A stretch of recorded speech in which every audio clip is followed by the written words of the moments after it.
primero vamos a dar algunos datitos de comercio internacional, como viene evolucionando el comercio internacional. Han salido los datos para el segundo trimestre del 2024 respecto al 2023, y después vamos a hablar un poquito del mundo financiero, qué pasó en Japón.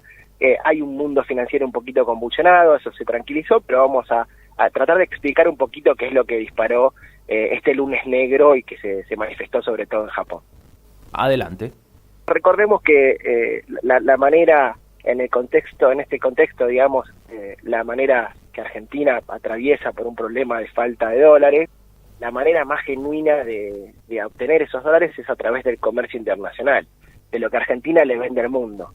En ese sentido, los datos, digamos, para el segundo trimestre del 2024 respecto al segundo trimestre del 2023, lo que reflejan que efectivamente hubo un aumento de las cantidades exportadas, que se traduce en un aumento el dato es del 27,6%. Eso es bueno para Argentina, para abastecerse de dólares y de alguna manera sostener, que es el gran objetivo del gobierno, el tipo de cambio, porque finalmente entendió, en esto es bien pragmático, que si devalúa el tipo de cambio se traduce en los precios, se traduce en una disminución del poder adquisitivo y una recesión aún más profunda. Entonces es muy importante que Argentina incremente sus exportaciones, las cantidades exportadas. Ese dato es bueno, digamos, en este sentido. Pero hay otro dato, digamos, que también es bueno, que en realidad es bueno para el gobierno, pero no es bueno para la actividad económica, que es la disminución muy fuerte de las importaciones. En el segundo trimestre del 2024 respecto al segundo trimestre del 2023, las cantidades importadas caen en un 27,2%. Digamos, es una recesión inducida.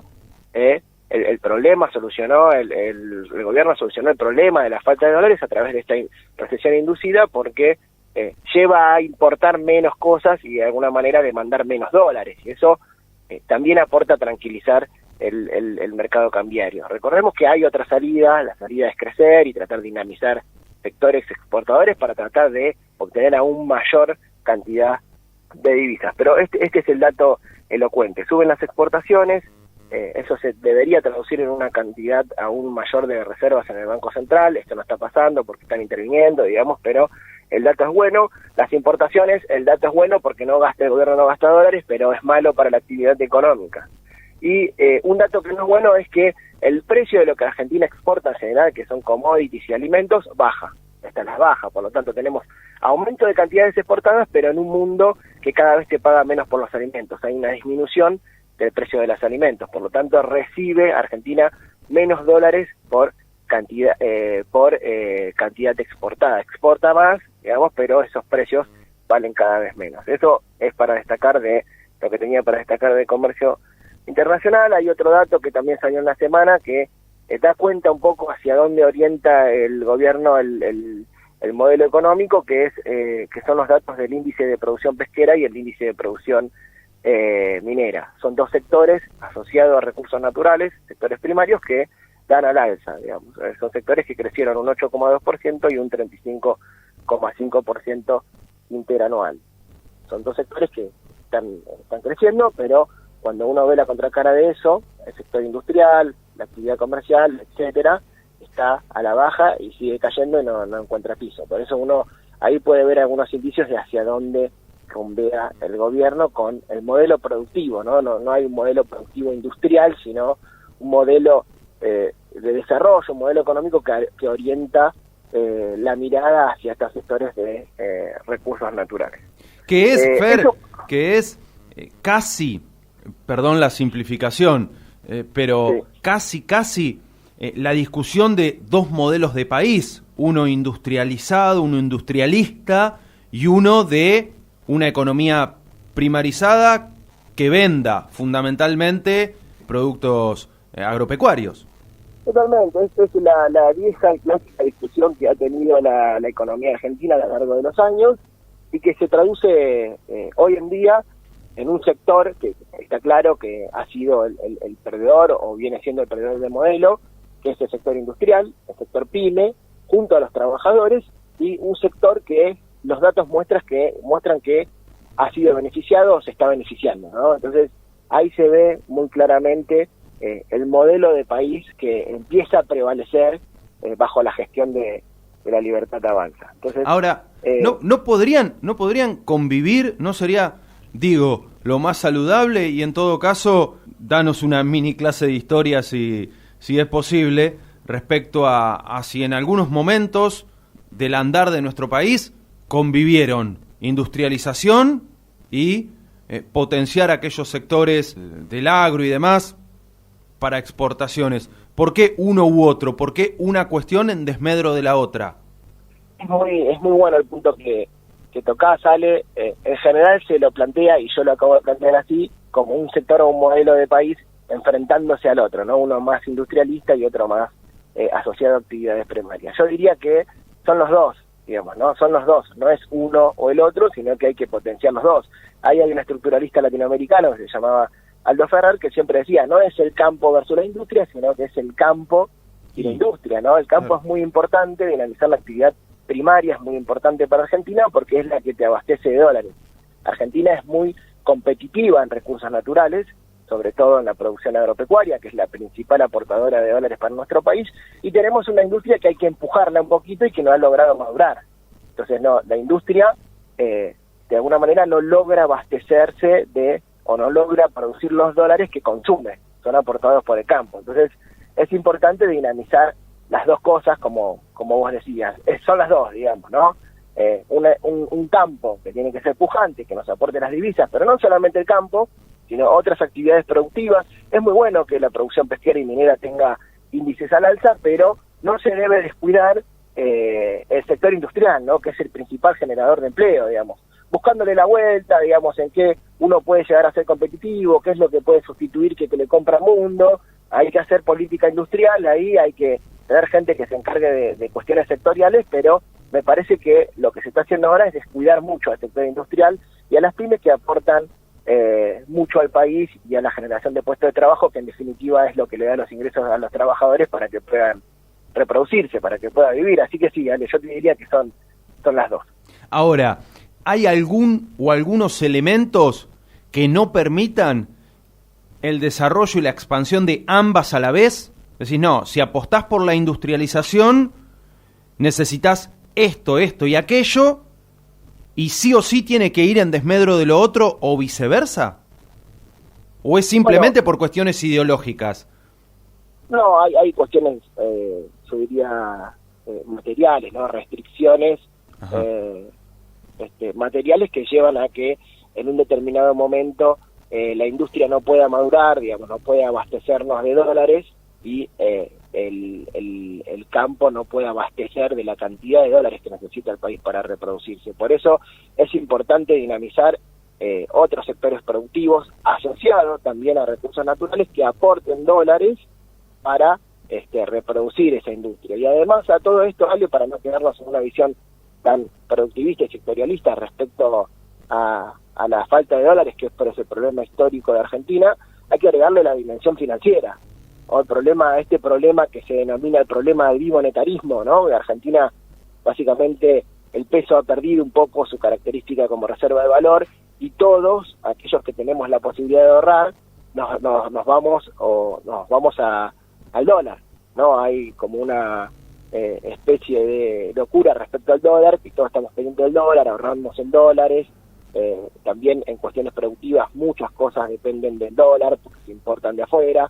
Bueno, la dimensión financiera también ahí juega un papel fundamental para lograr de alguna manera solucionar este problema de desarrollo, ¿no? Es la macroeconomía, en cuestiones financieras, la estabilidad de la macroeconomía la que te va a llevar de alguna manera a tener las condiciones para establecer proyectos productivos que puedan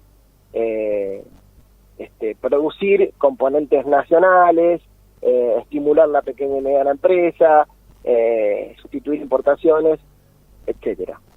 Fer, si se trajeran todos los dólares que debieran estar adentro del país y se fugan y esconden en cuentas en el exterior, en paraísos fiscales y demás, se solucionarían muchos problemas, ¿no? Digo, por el volumen de esa cantidad, ¿o no es tan significativo? Sí, es un problema, la formación de activos externos es un problema grave, que no solamente es de Argentina, sino también se reproduce en el resto del mundo. En Argentina se potencia justamente por esta cuestión, ¿no? Que no tenemos una moneda fuerte, y no es solamente una cuestión de grandes jugadores o grandes especuladores, sino que también los excedentes líquidos, que sumados pueden llegar a generar un volumen grande, se derivan al dólar. Pero sí, solucionando ese problema, digamos, de la formación de activos externos, conocidos como fuga de capitales, Argentina podría, de alguna manera, robustecer mucho más la cantidad de dólares que necesita para llevar el país adelante. Porque si no, cuando, como dice el dicho, se resfrían en un lugar o estornudan en un lugar y nos resfriamos nosotros. Y algo de eso, aunque más o menos salimos parados, creo, ¿no? Más o menos bien parados con lo que sucedió en Japón y después se extendió al resto del mundo. Comentanos algo de eso. Claro, perfecto. Sí, a ver, vinculando esto con el mundo financiero ha atravesado una semana un tanto problemática. Hubo algunos ruidos en el mundo financiero, pero que no empezaron con lo que se denominó el lunes negro, sino que ya venían generándose algunos ruidos, sobre todo en Estados Unidos. Ahí la otra vez escuchaba a un colega que lo explicaba bastante bien, que además fue profesor mío, que nos enseñaba a leer un poco los balances de las empresas y nos vinculaba siempre el mundo financiero con lo real, ¿no? No hay que ver al mundo financiero escindido del mundo real, sino que hay una complementariedad, digamos, entre el mundo financiero y lo real. Y lo que venía pasando en Estados Unidos, explicaba este colega, es que se empezaba a armar una pequeña, digamos, esta es una de las ruidas que se venían gestando y que finalmente terminó con el lunes negro en Japón, es que se había formado una pequeña burbuja financiera. ¿Qué es una burbuja financiera? Bueno, en el mundo se invierte, ¿no? Hay muchos accionistas que invierten en distintas empresas. Las empresas que están de moda hoy son las empresas tecnológicas. Hoy es muy sencillo invertir en bonos o en acciones de empresas, y está muy de moda, porque son muy atractivas, las inversiones en acciones o en empresas, en bonos, en acciones o en bonos de empresas asociadas a inteligencia artificial, tecnología, etcétera. ¿Qué es lo que pasó cuando salieron los balances de esas empresas? Cuando uno miraba los balances de esas empresas, el mundo financiero vio que a esas empresas no le estaba yendo tan bien como ellos esperaban. Entonces, cuando suceden ese tipo de cuestiones, el mundo financiero empieza a hacer algún ruido en el mundo financiero y se empiezan a desarmar posiciones, se empiezan a retirar las acciones que habían comprado de esas empresas y se empieza a desinflar un poco esa burbuja. Eso no pasó a mayores, finalmente se tranquilizó, y es lo que dio el pie para que lo que después pasó en Japón. En Japón, lo que sucedió es que hubo una caída de la bolsa de Japón, de las más grandes e importantes de los últimos tiempos. Es que el yen, la moneda japonés, digamos, la tasa de interés que pagan los bancos japoneses son muy bajas, ¿no? En general uno, acá el ejemplo del plazo fijo, yo pongo la plata en plazo fijo y eso me da una tasa de interés. Bueno, lo que sucede en Japón es que si vos ponés la plata en el banco, no te da una tasa de interés, digamos, tienen tasas de interés reales negativas. Si vos pones plata en el banco, aparte tenés que pagar por dejar tu plata en el banco. Ese sería un poco el ejemplo. Lo que quiero decir con esto es que financiarse en yen, en la moneda japonesa, es muy barata. Entonces lo que sucedía en el mundo financiero es que la gente se apalancaba con yenes, o el mundo financiero se apalancaba con yenes, tomaban créditos en yenes, invertían esa plata en algún activo financiero de otra parte del mundo. Entonces, me apalanco, tomo crédito barato de Japón y eso lo invierto en algún otro activo y con la ganancia que me da ese activo pago la tasa de interés de Japón, que es muy baja. Es una especie de carry trade, ¿no? Lo que se conoce como bicicleta financiera. ¿Qué pasó en Japón? La decisión que tomó el directorio de Japón es de subir esa tasa de interés. Por lo tanto, el apalancamiento, los que habían tomado en crédito en yenes para poder invertir en algún otro activo, aumenta el crédito. Por lo tanto, eso genera alguna especie de ruido, porque dice, estoy ganando menos, ya el crédito barato que me daba Japón no me sirve. ¿Qué hago? Desarmo mi posición de algún activo que yo tenía por el mundo, lo vendo, agarro esa plata y devuelvo los yenes que yo había pedido prestado. Eso genera que caigan las bolsas, caigan los activos, genera un efecto dominó en el mundo financiero que se traduce en todas estas inestabilidades que hemos vivido esta semana, ¿no? Las caídas de las bolsas, las caídas de los activos financieros. Eso es un poco lo que pasó y está conectado mucho con estas empresas tecnológicas. Ahora bien, esto se tranquilizó, digamos, finalmente la bolsa de Japón se recuperó, no pasó a mayores, pero hay que destacar ahí la interconectividad, digamos, del mundo financiero, donde, como bien vos decías, digamos, estornuda uno y se contagia el resto del mundo. Esto impactó un poco en Europa, en Estados Unidos, en Argentina y en América Latina no impactó tanto, y menos en Argentina. Recordemos que hay un aspecto positivo. Argentina tiene control de capitales, que si hay alguna inversión acá que se tenga que desarmar para huir a un lugar más seguro, eso no va a poder ser posible porque Argentina tiene muchas restricciones en ese sentido, que son buenas, digamos, para este tipo de momentos, pero que no son tan buenas porque a la hora de entrar capitales, que es lo que Argentina necesita,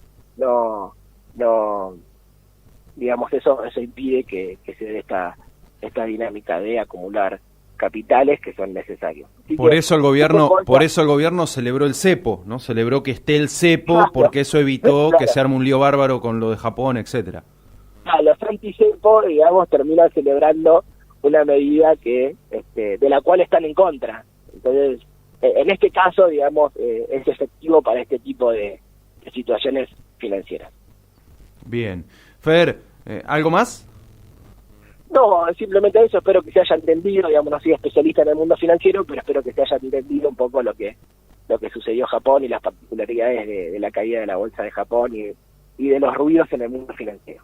Bien, la hemos sacado barata por el cepo, por el control de capitales, pero habrá que salir de ahí en algún momento y veremos qué nos depara y si es muy fuerte el cimbronazo con la salida del cepo. Ya lo charlaremos algún próximo jueves. Un fuerte abrazo. Así es. Gracias, Ale, un abrazo.